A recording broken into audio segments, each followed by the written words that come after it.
There are two new documents to discuss to do with Karen Reed today, and one of these documents is her asking for sidebar conversations to no longer be impounded. As a document girl, I cannot tell you.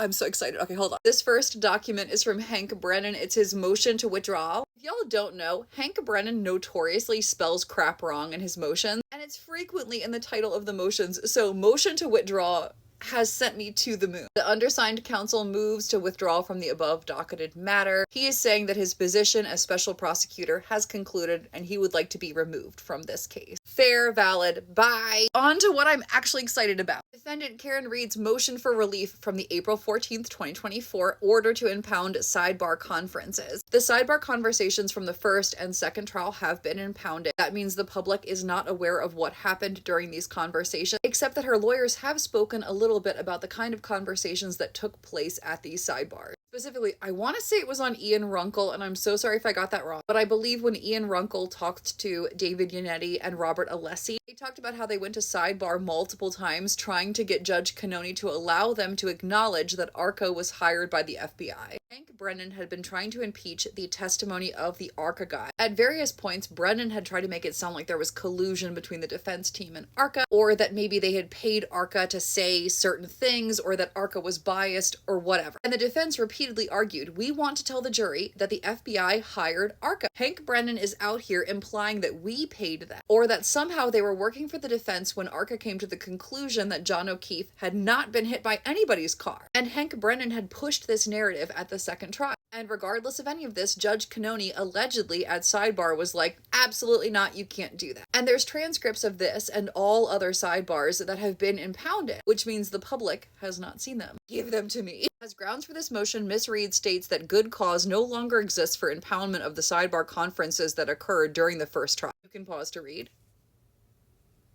Karen does not have to prove that there's a good reason to release these previously impounded sidebars. In fact, the burden of proof is on whoever wants to keep the sidebars impounded. A party seeking the release of impounded court records does not bear the burden of demonstrating either that there has been a material change in circumstances or that whatever good cause may once have justified the impoundment no longer exists. You can pause to read this page.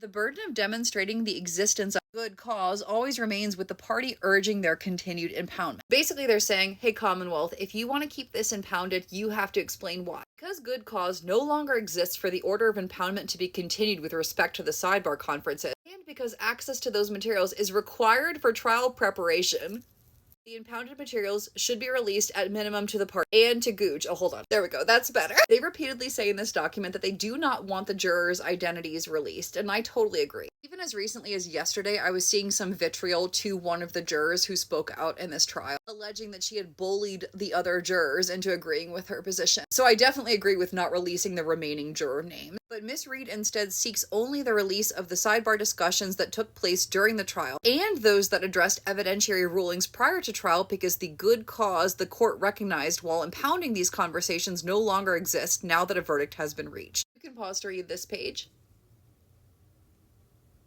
In balancing the public's right to inspect documents against a defendant's rights guaranteed by the Sixth Amendment to a fair trial, a court may consider a variety of factors. These may include whether the information has already been disclosed, the nature of the documents under impoundment, or whether there are alternatives in withholding public access. There are, at this juncture, few aspects of this case that have not been explored in depth publicly. Is this play about us? In other words, virtually every issue in the case, especially following the completed trial, has already been disclosed. Another factor, the nature of the documents under impoundment also weigh in favor of the disclosure. As noted, Ms. Reed herein seeks only the release of the sidebar conferences, not the identities of the jurors subject to previous order. You can pause to read this too. Though Ms. Reed does not bear the burden of establishing that good cause no longer exists for the order of impoundment to remain in effect, it is apparent that any good cause that did exist during the trial for the order impounding sidebar conversations is no longer present. The factors that the court must consider in determining whether to continue its previous order of impoundment all instead suggest that the referenced sidebar conversations should now be part of the public record of these proceedings. You can pause to read this too. Simply put, they are asking for all sidebars to be released publicly, but that if they aren't released publicly, that the contents of the sidebars should be at least given to the parties. And particularly, I'm so curious if there's stuff in the sidebars that they want to use in the civil trial. So that is the update for now. Give me the documents. Love you guys. Drink water. Bye!